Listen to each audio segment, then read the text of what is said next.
Hello, welcome to the edited version of Josie and Robin's Book Shambles. If you'd like to hear the full version of this conversation, then you can go to cosmicshambles.com/bookshambles and become one of our Patreon supporters, which you can do for as little as $1 an episode. That's $1, and obviously it will depend on which of our economies is declining more, how much that actually works out in pounds, euros, etc.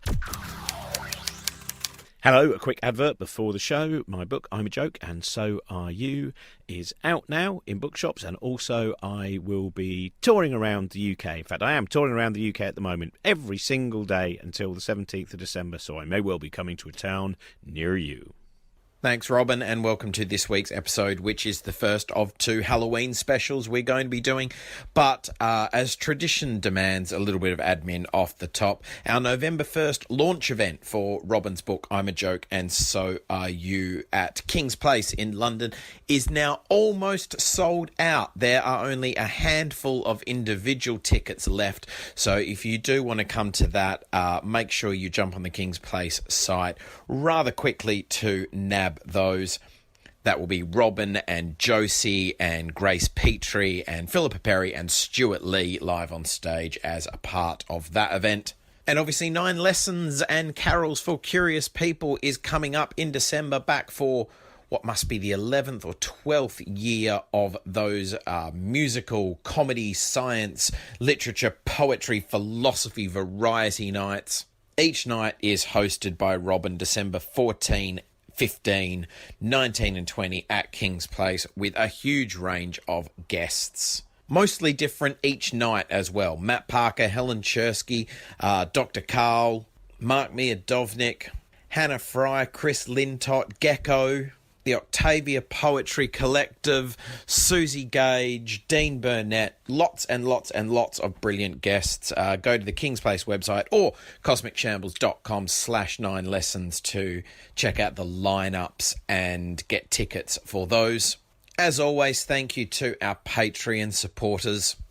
And if you'd like to join them, go to patreon.com/bookshambles to help us keep making Book Shambles and doing the blog network and the videos we do. There's a great new video out on the network this week, a sort of Jabberwocky, it's called. Robin reciting a version of Lewis Carroll's famous nonsense poem in a variety of different voices and impressions. If you go and watch that and then leave a comment on the website trying to guess who all the different impressions are, you can win a signed copy of Robin's book. So make sure you go to the Cosmic Shambles website and do that. Now on to this week's episode, which if you are a Patreon supporter, you will get a bonus extended version of this. An extra 15-20 minutes of this week's chat is available for you, as there is pretty much every week. And this is one we recorded live at the Ilkley Literature Festival a couple of weeks ago. Robin chatting with co-writer and co-creator of things such as Ghost Stories and The League of Gentlemen. This is Jeremy Dyson.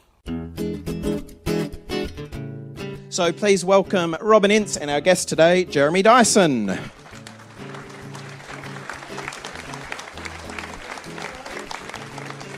Hello. Good afternoon. This is very exciting for me because Michael Sheen has played David Frost. He's played Tony Blair, he's played Kenneth Williams, and he has played you, Jeremy Dyson, hasn't he? Correct, yes. That was in the Apocalypse League of film. Gentlemen's Apocalypse. That's correct, yes. I wasn't allowed to play myself. I wanted to, but Mark Gatiss said I couldn't, so because I wasn't a trained actor. So, so Michael, we auditioned for it, that's the funny thing. Really? Yeah, except Michael managed to skirt around an audition, and he said brilliantly, he said, I would love to come in and read for it, but I couldn't bear it if I didn't get the part. So did he hang around with you for weeks on end, no, getting the moves and the... I was spared that, no. He did one lunch, basically, which was on the day of filming. So, but very charming, a very lovely man. So I was honoured to be portrayed by him on screen. I think he just did a vaguely northern accent. That was the extent of it. I thought he became you. It was there's a fascinating thing. I watched one of the documentaries about. I think it's on the Tinker Tailor Soldier Spy DVD extra of the BBC version of that, which is still so magnificent. So many wonderful lines. He's a cherub, but no angel. But there's where John le Carré talks about Alec Guinness spending a whole day trying to work out what glasses George Smiley would wear, and just putting them on, no, and then eventually the glasses he wore were exactly the same as the pair that John le Carré wears. And I think there's a lot of... so we're going to talk about books. For those who don't know, basically Book Shambles is we have a different guest. Normally Josie is with us as well, Josie Long, but she's had a baby, and now she's found so much love in her life she no longer seeks the approbation of strangers. So our first time that we met was with Andy Nyman as well, who you co-wrote Ghost Stories, which is an incredible theatrical work and a film as well. And immediately we found our common ground was the Giant Killer Crabs books of Guy N. Smith. And I think I was probably on loose ends. You were, it was for the theatre production. That's right, of yeah, Ghost with Stories. loose ends, yeah. And I'd just written a book called Bad Book Club, which was about my favourite bizarre pieces of fiction and non-fiction that I found in charity shops. And I had, I think, Crabs on the Rampage and Night of the Crabs in my hand. Night of the Crabs is that's where we would have overlapped on the Venn diagram. Yeah. Have you never read Crabs on the Rampage? No, it's far superior. Crab's Moon is particularly excellent. A couple having an affair decide not to go to the Radio 1 roadshow because they don't like Dave Lee Travis, and unfortunately that leads to them being killed by giant killer crabs. But this is, we were talking about, before we came down here, this fascinating, for our generation, I would say those boys and girls who have no fond memories of being picked first or second for games very often have fond memories of the first time they saw a BBC horror double bill, you know, maybe Night of the Demon and Peter Cushing in The Ghoul, something similar to that. And drawn to horror fiction as well. What do you think it was do you remember the first time that you picked up something and went, oh, I like this world? Completely, yeah. Well, you know, it probably started with Scooby-Doo, in all honesty. Being deliciously scared by that opening, that amazing opening. You know, the brilliant thing about Scooby-Doo is it's easy to laugh and dismiss it, and of course it would have been seen as trash when we were kids, but that's the last thing it is. And when you look at it again now, when my kids were little, we would watch it and watch those first three series, the ones that we would have remembered. And it was made by people who knew and people who cared. So, for example, in I think the third episode, the villain is called Dr. Carswell.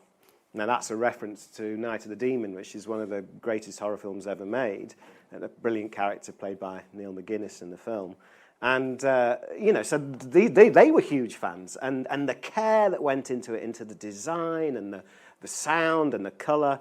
So it's no wonder that if you had an imagination, you responded in kind. You know, so that probably switched me on, along with Doctor Who, which is another thing we would have doubtless shared. Well, that was also that interesting time that when we would have first been getting into Doctor Who was at the time where they were doing loving rip-offs of Universal and Hammer horrors. You know, Pyramids of Mars and Genesis, the Daleks, and Brain of Morbius, and all several of it. times over. Yeah, and that's a.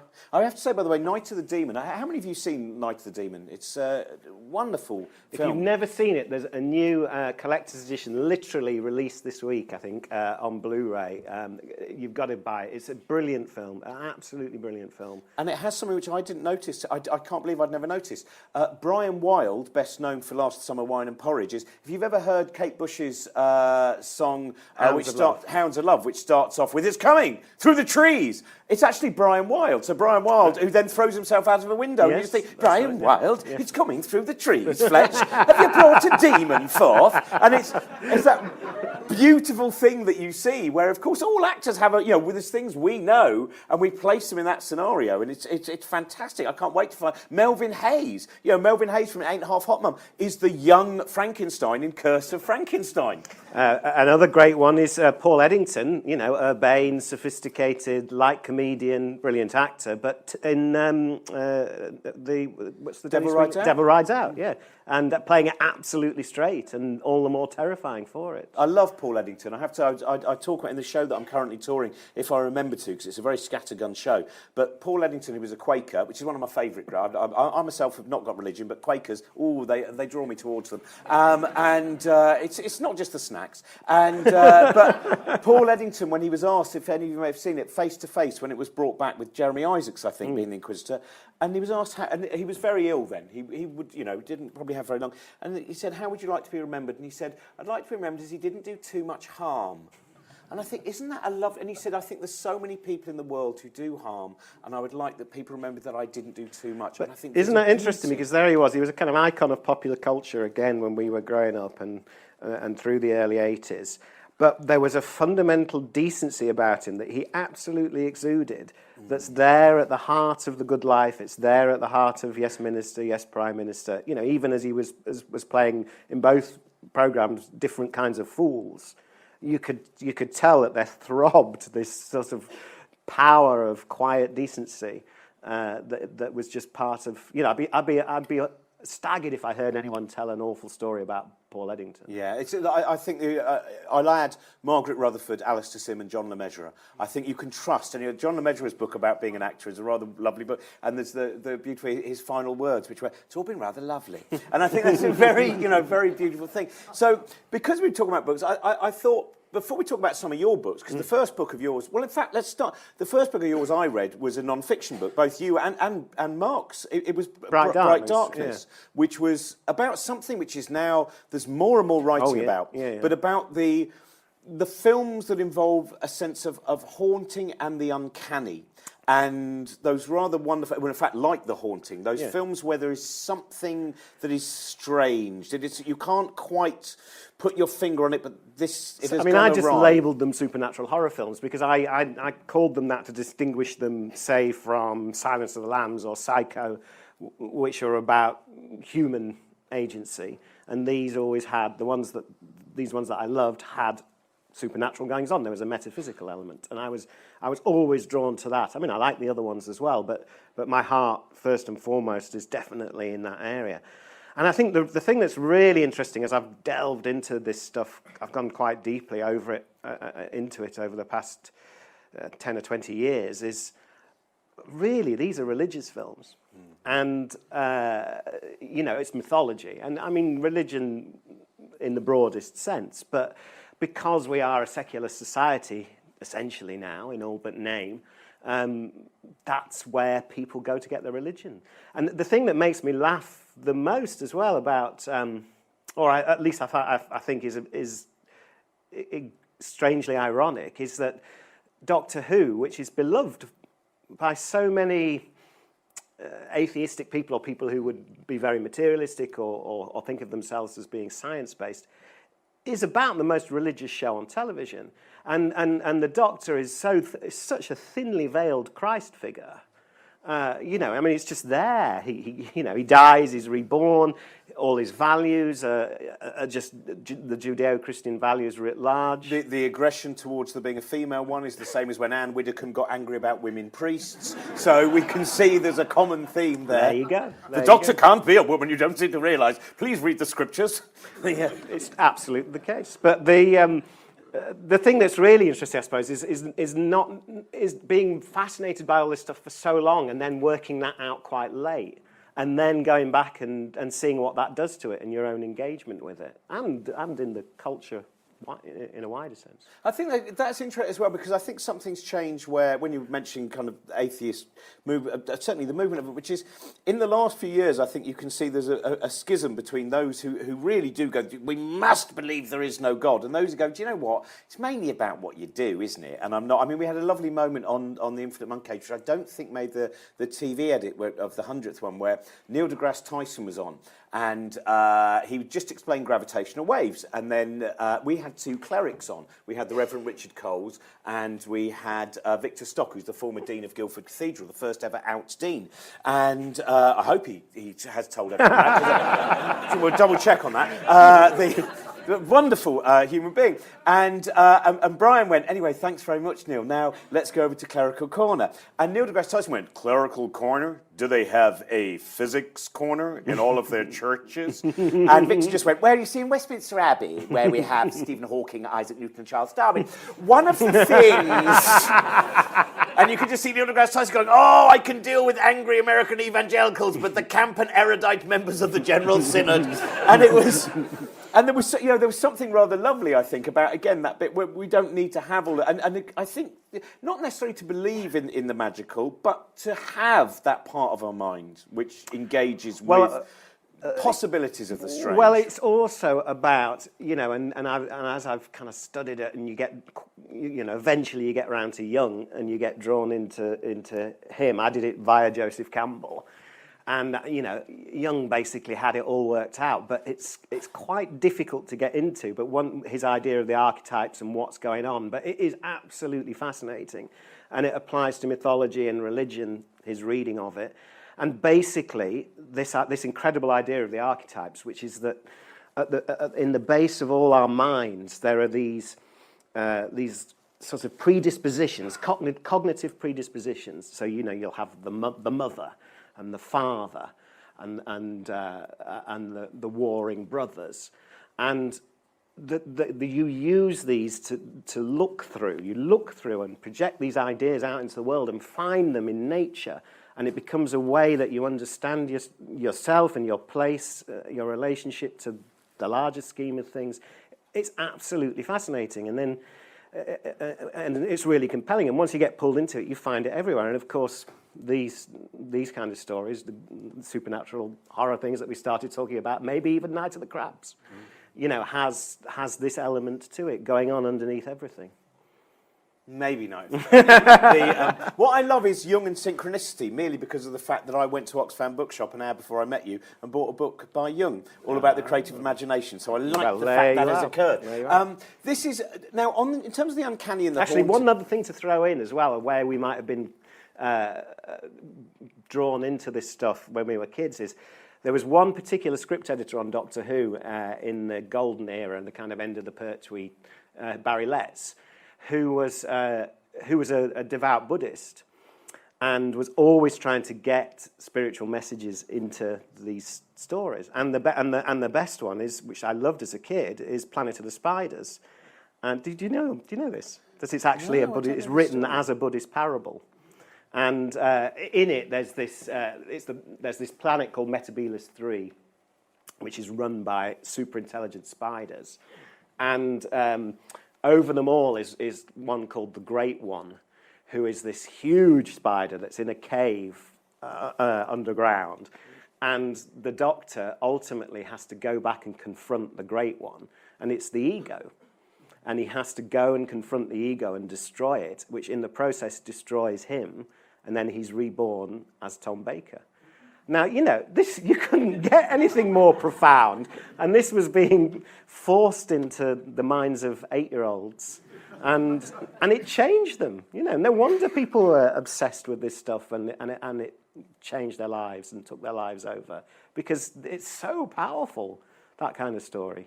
That's at that time as well, the 1970s, where I was thinking Kit Pedler as well, who I think created the Cybermen. That's right. Yeah. And Kit Pedler, he wrote books, or certainly wrote one book about. He became very interested in the kind of Uri Geller ideas and the possibility of different powers of the mind that might be able to go beyond your own skull. But was that something else you were drawn to? Because a book that many of us had obviously was Arthur C. Clarke's Mysterious World, which was probably our gateway to then reading backwards at other Arthur C. Clarke. But what do you think it was? In some ways, you've explained it a little bit, but that period of time, so it's 30 years after the Second World War, and this was a generation where we had things like Children of the Stones as well. So much stuff, again, with a sense of uncanny or the changes, which was based... who wrote the Peter changes? Dickinson. Peter Dickinson, again, which is... All of these books were dealing with trying to, as you said, not an Abrahamic faith. No, it's a non-denominational spirituality, I suppose you might, if that's the right way of putting it. Yeah, it's not identifying itself with any particular faith, and yet it's fully metaphysical. Well, I mean, it came out of the 60s. It came out of what, as the song had, it was the age of Aquarius, where everything was breaking down, and people were drawn to the East. And for the first time, I mean, a lot of it was about mass communication and travel, because you've got to remember, we'd only been open to these ideas for 100 years, 150 years, sort of prior to that, and well, most people couldn't read. And, so the religion and spirituality you got was from when you went to church on a Sunday in this country. And then gradually ideas from around the world were coming in. And then once mass media took off, television, radio, that became a way for all these ideas to spread. Traditional religion was dying in Western Europe and had been for 150 years, and yet the need hadn't gone away. So I guess it was the need that found these other things, became a vessel for it, if that's the way to put it. Oh, it's terrible news, isn't it, for the Abrahamic God to go, what have you been replaced by? Spiders? I knew I shouldn't have invented them. That was a terrible idea. Now, an author that I think that, and I sometimes see in your book, The Haunted Book, I think it's the first story involving the telephone ringing. There's a sense, again, of uncanniness, which is Robert Aikman, who is one of those authors who I think doesn't seem particularly well known amongst a broad group of people, but amongst people who are interested in the ghostly and the uncanny. Robert Aikman, I think, also, did he start the British Waterways Association? Right. He had a double life. So he was responsible for the restoring the canals. Yeah, almost single-handedly, him and one other guy. I can't remember the other guy's name, but also had this other life as perhaps the greatest writer of supernatural fiction, short stories, one of the greatest the country's ever produced. Certainly up there with M.R. James, and possibly. I mean, I have this thing with Aikman that his reputation seems to grow year on year. Because this year there's a New York Times compilation of his work that's just been published, and more and more people talk about him. Because to me, he's closer to Kafka than, say, someone like James, who was essentially writing entertainments, whereas Aikman's was a snerious enterprise. And if he'd been a Latin American author, he'd be completely seen as a literary giant. But because we're snobby about genre fiction in this country, I think. There is a real snobbiness, isn't there? And I think it's a very interesting thing where we see, whether it's horror, science fiction, crime fiction. I think even though now people are there's a lot of money in it. I think which is why maybe crime authors have such a nice time. If you probably know about this, if you get when Ian Rankin, for instance, was a while ago, he did an interview where he talked about the fact that he always found it fascinating that very often it was the lesbian crime writers that killed women in the most unpleasant and violent ways, and then I think it was the Daily Mail thought, brilliant, this will wind everyone up. And so they got in contact with people like Val McDermid and went, well, what do you think about that? And she went, yeah, it's true, yeah. We were talking about that in Harrogate, actually. We had a really good time. We were all getting drunk and, yeah, you must be pretty angry. No, we're absolutely fine. We're in a band together now. But in one way, that negativity, but I wonder if by feeling that you're not embraced by, that not you generally, but the whole thing of, the literary prizes, you have occasionally, like Margaret Atwood has been allowed to both write science fiction and be revered, and rightly so. I mean, she's magnificent. But I wonder that by actually going, okay, we live in the ghetto, so do you know what? It's kind of cool here, and that somewhere that might help. I don't know the creativity. Well, actually, as I get older, I'd much rather have readers than prizes, wouldn't you? I'm yet to find out.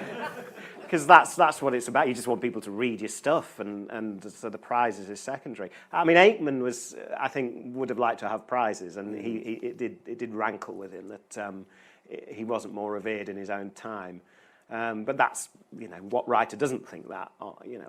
That's fairly universal. In fact, one of the things I really cherish is a few years ago I did an adaptation of some of the Roald Dahl adult short stories as a theatre piece, and one of the treats was going to Great Missenden to his house and being allowed to sit in the shed and soak up the atmosphere. And one of the things I noticed on the wall, because it was all untouched from when he died, there was a little yellowing newspaper clipping in a glass frame, and it was the Sunday Times bestseller list from like 1973, and it was Charlie and the Chocolate Factory was at number 2, and it might even have been underlined, and it was so telling. You just thought, well, there's the universal writer, you know, that meant so much to him because he put it on the wall. Who, in terms of your own creativity, who do you see as the influence? Because I think everyone, when they start, you can kind of, you sense the influence, and then it slowly, it appears to get weaker, but it's always, you know, when I'm larking about on stage and I'm shouting and doing stupid impersonation, there's a little bit of me that just remembers the fact that when I saw Rick Mail when I was 9 years old, it was one of the greatest moments of my life. And when I'm leaping around and realising that my cardigan's become overly tight, I realise that Alexi Sale still lives somewhere within me. You know, I can't, it's not as if, so I wonder who, in terms of writing, if there is, you think that's where the seed really blossomed? Well, there's twin tracks. So there's the comedy, and then there's the sort of, you know, the fiction and the supernatural stuff. So for the comedy, it was Python, no question. And I was too young for Python on telly, so it was through all the peripheral stuff. So it was through the books, through bits. The first contact would have been being taken shopping by my Auntie Frida and Uncle Les, who were bohemian London types. And they'd come up for the weekend, and they took me to places my parents never would, which was a hotbed of sort of Marxist conspiracy and degradation, which was Miles University Bookshop in Leeds, which is no longer there. And on a pile was Monty Python's Brand New Book, which was the original hardback edition. And I picked this thing up because it had a misprint, a deliberate misprint on the front. That was the first thing. And then it had what is now a kind of standard comic trope with these sorts of books, which was like a thumbprint, inky thumbprints, and a ring of a coffee cup. And I picked it up, but then it was unfamiliar to see something like that, thinking, what's that? And then realised it was printed onto the cover, and thought, wow, this is amazing, it's a joke. It's like something you buy from a joke shop. And then taking off this dust jacket, and underneath was this, it said, Tits and Bums, A History of Church Architecture. And there was a picture of bottoms and breasts. And, well, that was it. That was it. I was just completely hooked. And that was Python. And then I got the records. And then on my 11th birthday was taken to see a double bill of, and now for something completely different, and Holy Grail. And so that was it. I was just sucked in completely. And that's all I wanted to do, was be in Monty Python and do Monty Python. So started improvising sketches into a cassette recorder with my best friend at school, Steve Cook. And we did that for years. We did that from being, you know, probably then, from being 11 or 12, right through until after we left school. You know, I've still got those tapes stacked up. So that was one thing. And then with the writing and writing fiction, that actually came later, because I would never have had any interest in that as a kid, because I didn't have the patience for it. You know, I didn't, to be able to sit there and write a story. And whereas the comedy stuff you could just improvise. And then I read the book. It was a book and a writer. So I loved Stephen King. So via Guy and Smith and James Herbert would have come quite quickly round to Salem's Lot, The Shining. And then, tell you what, Salem's Lot still really works as a TV one as well. Oh, you know, yeah. when sometimes, I sometimes forget that James Mason is always utterly brilliant. And I, you know, Lady Gaga and the other bloke, whatever he's called in Star Is Born, might be good, but there's never going to be a moment like, you know, James Mason walking into the sea in Reflection, or with Judy Garland. Yeah, that. But him, when he just goes, bow to the master, preacher man, and it's such a bit. And if you've never seen it, by the way, there's a fantastic thing of called Home James. It's a documentary. Have you seen it? Where James Mason goes back to Huddersfield. No. And it's absolutely, the people of Huddersfield are a quiet people. It was a while ago. But it's a sorry anyway. But yeah, the Salem's Lot. So then from Salem's Lot, then there was a book that came out 82 called Dance Macabre, which was Stephen King's non-fiction. It was him writing about his fascination with films. It's a brilliant book. It covers. It's really Catholic. It goes films, it goes literature. It covers everything. And he had a whole chapter in this on a writer I'd never heard of called Ramsey Campbell. At that time, never heard of him. A British writer from Liverpool. And he wrote this impassioned kind of celebration of what Campbell did that was so impressive that immediately I thought, I've got to read this guy. And it wasn't easy to find Ramsay's stuff at that time. He'd written a lot of short stories and he just started writing novels. But this was pre-Waterstones, obviously pre-Amazon. So it was just what you could find in Smith's or in Ostick's in Leeds. And eventually I found a book of short stories of Ramsay's called Dark Companions in Smith's in Leeds, where the fountain is still, the fountain's not there, but the Smith's is still there. I got this book and it had some of the stories that Stephen King had been raving about. I sat down, I think I just sat and read it on the fountain, and that was it. I just thought, that I want to do that. It was what I'd been waiting to read. There was something revolutionary about it, and I think what it was that he took, because at that time I also loved kitchen sink naturalism. I'd started watching, Saturday Night, Sunday Morning, kind of loving Billy Liar, that strand of British cinema. And Ramsay sort of took that working class northern, that was the thing, it was northern, it wasn't metropolitan, the world basically that I had grown up in, and he put the supernatural tropes from Gothic fiction into that world. Plus, it was brilliantly observed character. It was really brilliant observed character, and I wouldn't have been able to articulate any of this at the time, but this is me thinking about it after the event. Anyway, I read it and I thought, that's what I want to do. And for the first time in my life, I sat down and wrote a story almost immediately that was just a pastiche of what I've just read. And then wrote another one and wrote another one. And after writing about 6 or 7, the 8th one was okay.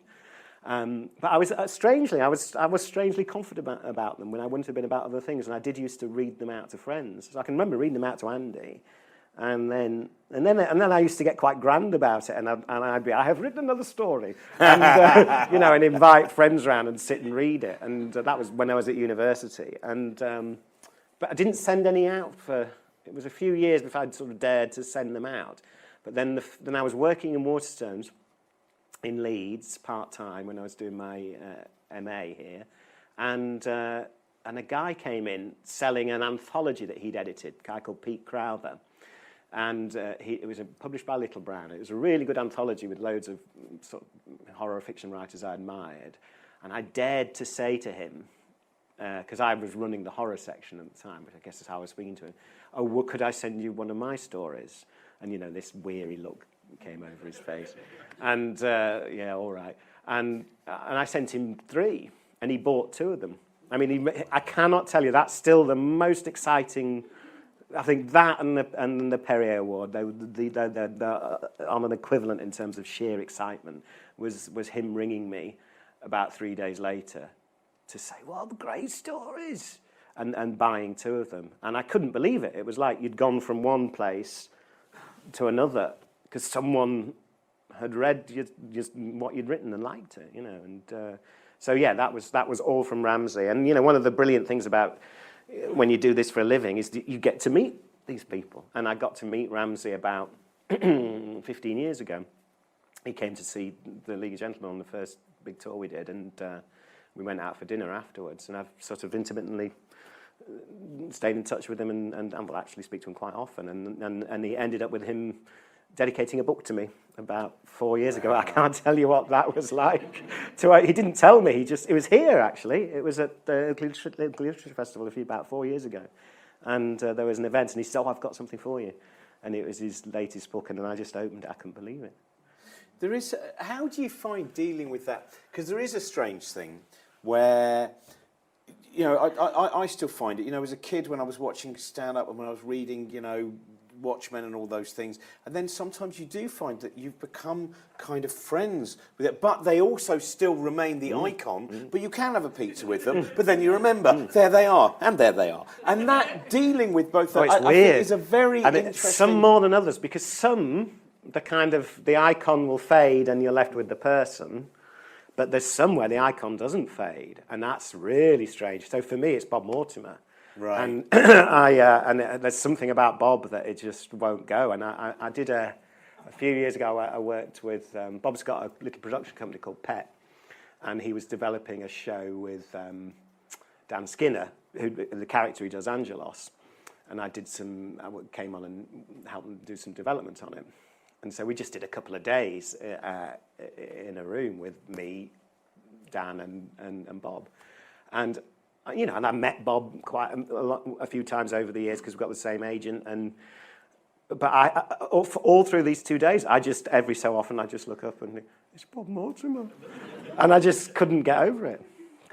That's the worst thing, is when you meet someone that you admire and you think, just say as little as possible, don't let yourself down because you're an idiot. And then you find out that by meeting somebody you admire, you become 3 times the level of idiot that you are. You can't bring any logical thoughts. Well, I like that one you did where you went, what am I doing? What am I doing? It's a fascinating thing, that panic of the... But that's also something that I find interesting, I think, about a lot of your generation in comedy. I think so much of it comes from a huge admiration of the things that, when I think of, the work with, say, Mark doing Doctor Who, and I think, that bit where it comes from, first of all, I want to reinvent these. They've let me do it. That chance to be given free rein. Yeah. So do you have something in your mind where you think ultimately that my one goal is to resurrect or to release to people something which maybe you treasure a great deal and is nearly forgotten by everyone else? Forgotten. Well, do you know what? There's a thing I'm working on at the moment, which is Aikman, and I've adapted Aikman a lot in a small way. Me and Mark did a radio adaptation. I've done bizarrely an operetta with Joby Talbot based on one of the stories, and I've done a short film of one of the stories. But I'm now working on developing a TV series of the Aikman stories, an anthology series, and I would love to bring those to an audience of, a large audience of people that don't know them. That would be, to do some terrific adaptations. That is a great pity, because not a great pity you're doing that. Sorry, that was the wrong time. that sounds awful. Anyway, because there was a TV series, and it wasn't. I don't think it was called Appointment with Fear, that actually adapted some. Oh, yeah, they were all destroyed. Except they've recently surfaced because they're on YouTube. Oh, there's an adaptation of The Hospice. There's 2 or 3 of them. Not Ringing the Changes. There's Ringing the Changes. Well, Ringing the Changes has been done several times. Because there was one version, the 60s one, yeah. Alan Moore actually he said, I'll just explain it to you. And so I had a half hour of him telling me, because he has this. Alan Moore is an incredible writer, and he has incredible retention. His brain, and he just took me scene by scene. And in one way, I thought, what a pity that doesn't exist. And I thought, I don't think the version that does exist will be as good as Alan Moore goes. At that point, as the corpses are coming up the stairs. I thought that will be, he's created something more lurid in my mind. Going back to the writing, it's interesting. Yeah. When you said about short story writing, I was thinking David Keenan, who wrote a book called This Is Memorial Device, which is, I can't remember which award it won recently. He was saying about when he became a writer, he wrote a whole novel and then just threw it away immediately. Because, in fact, he even smashed the hard drive, right? He went, I have to destroy it. He said, because I realised that this is my first novel. So I don't want anyone to ever see it. I'm writing myself into the position when I can write a novel that I can deliver. And I think he did it 3 or 4 times. Each time, then destroying a computer, smashing. Very expensive, because you don't get a big advance from Faber and Faber, But it's. And I wonder, that point, what advice you would give to people in terms of that. I remember Victoria Corrin said that when her dad, Alan Corrin, died, she said the best bit of advice she ever was given by him was, when you're writing your column, whatever your first idea is, jettison it, because that's the one that everyone else has had. And then go straight to your second idea. When you've hit the second idea, still jettison that, because the people who know the thing about the first idea will have moved to that one. The third idea, now you're beginning to find your idea.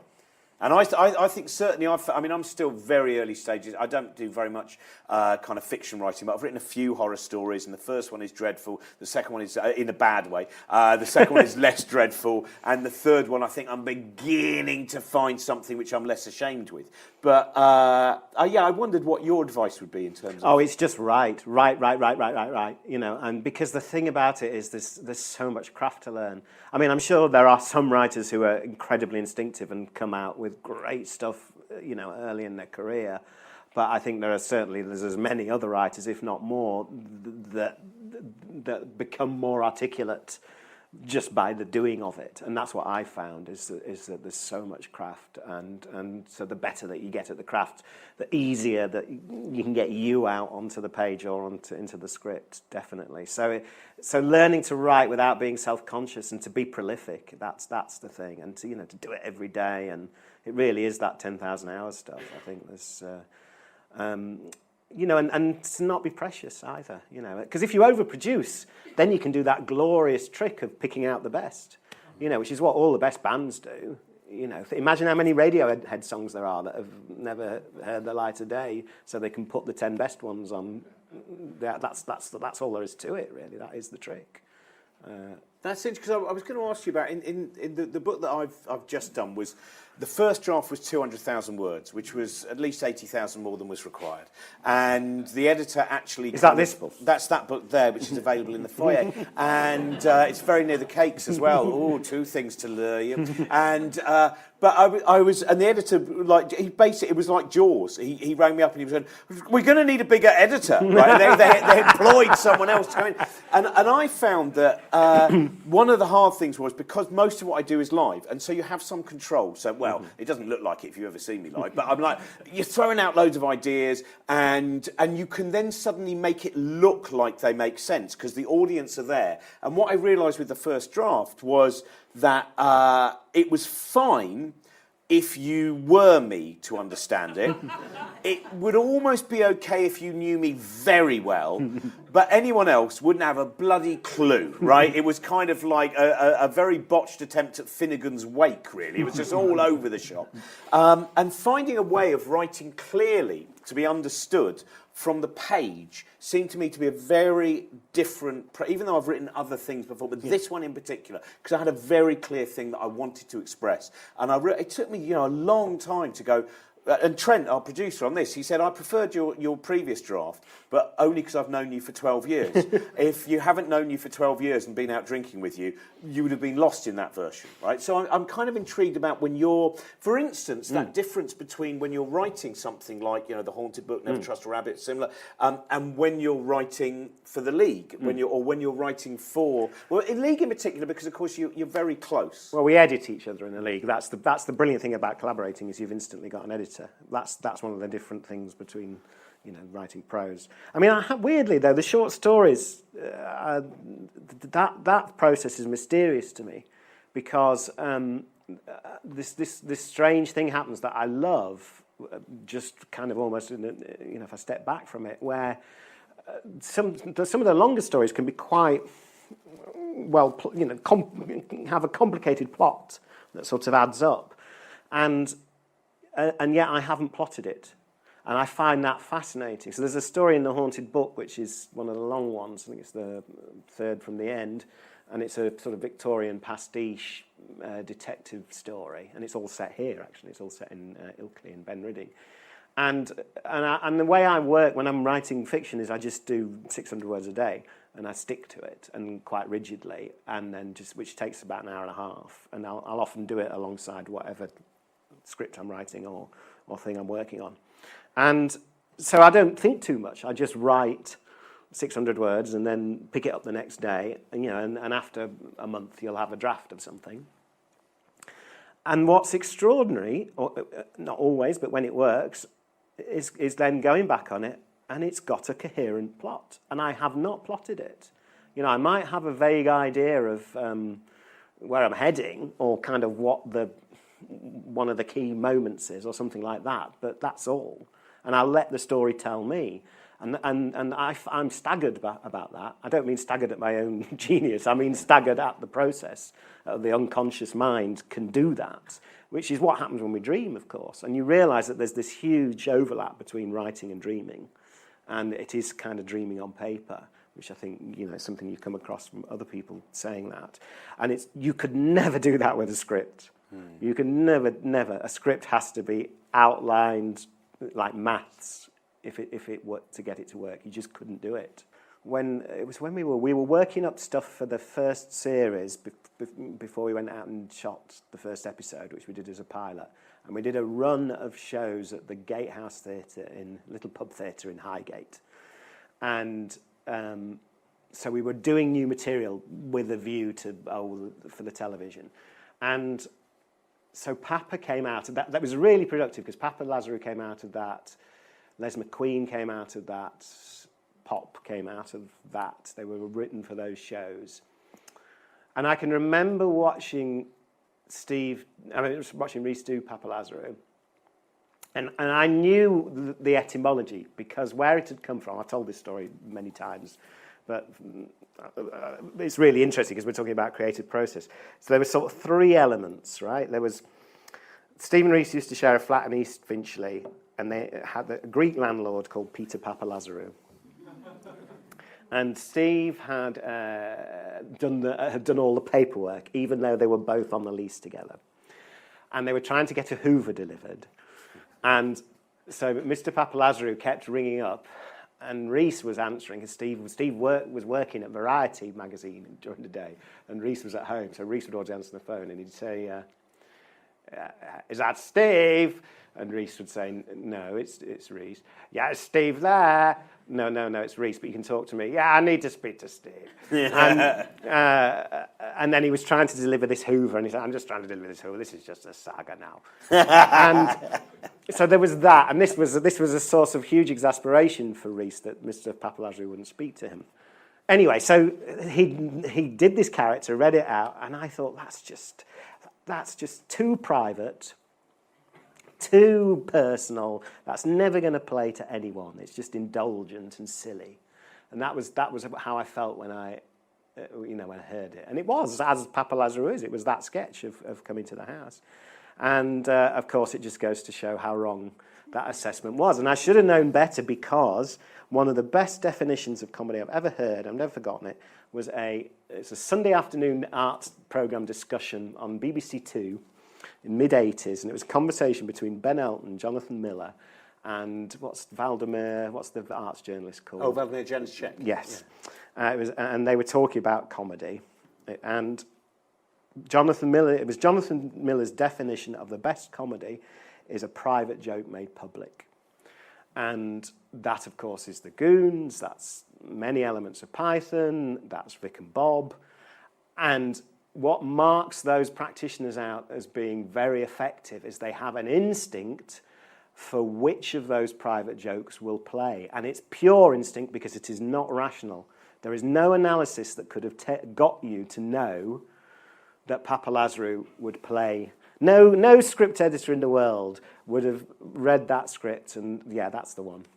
Thank you so much for coming along, Jeremy. No, and thank you very much for everything. If you want to ask anything after, I'm going to be at the Grove Bookshop. I've got the book which came out on Thursday, and I'll be signing that. Or if you just want to have a chat, and I don't know whether Jeremy's going to be around as well. But thank you. Have a wonderful festival, and let's hear it one more time for Mr. Jeremy Dyson.